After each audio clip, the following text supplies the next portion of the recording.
What's up mga bugoy? Ngayong araw pala ay pupunta ako sa Madina. Halika kayo at samahan niyo ako.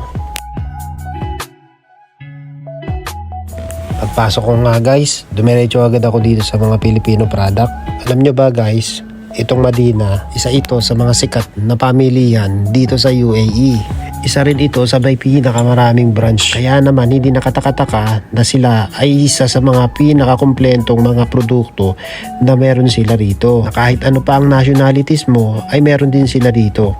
At dahil nga Pinoy tayo, syempre dito tayo sa mga Pinoy products. Kaya kung papasok ka sa lugar na ito ay siguradong mararamdaman mo na para ka lang nasa Pinas. Dahil tingnan nyo naman ang mga produkto nila rito.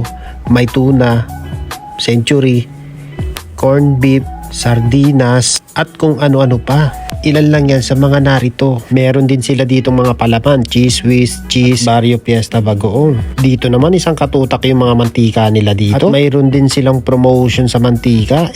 Nung isang araw lang kabibili ko lang. Eto meron pa, $6.99 lang. Mas mura sa nabili ko. Nakaraan nga nabili ko $7.50. Eto nga $6.99 lang. Grabe, akala ko nakamura na ako. Eto mas mura pa pala dito. Sa susunod dito na lang ako bibili ng mantika. Mas mura pala. Tamang-tama ito sa mga kababayan natin nagtitipid. Dito naman napansin ko yung mga tambak ng mga biskwit. Grabe yung mura ng biskwit nila. Kaya sa mga gustong magbaon ng biskwit, ito ang mga presyo. At dito nga nagpahabol pa tong olive oil na to. Grabe naman yung mura. 1 liter, 17.99 lang. Alam nyo ba mga kabugoy, mula nung nag-abroad ako, dito ko lang nakita lahat ng klase ng mga nuts. Aaminin ko nga sa inyo, hindi ko pa talaga alam ang pangalan ng mga ibang nuts na yan. At ito nga dates, 11.99 lang yung 1 kilo. At kung nagbabala ka naman magpadala ng mga chocolates, meron din sila rito mga per kilo, iba't ibang klase. Meron din pala silang promotion sa shampoo, Head and Shoulder.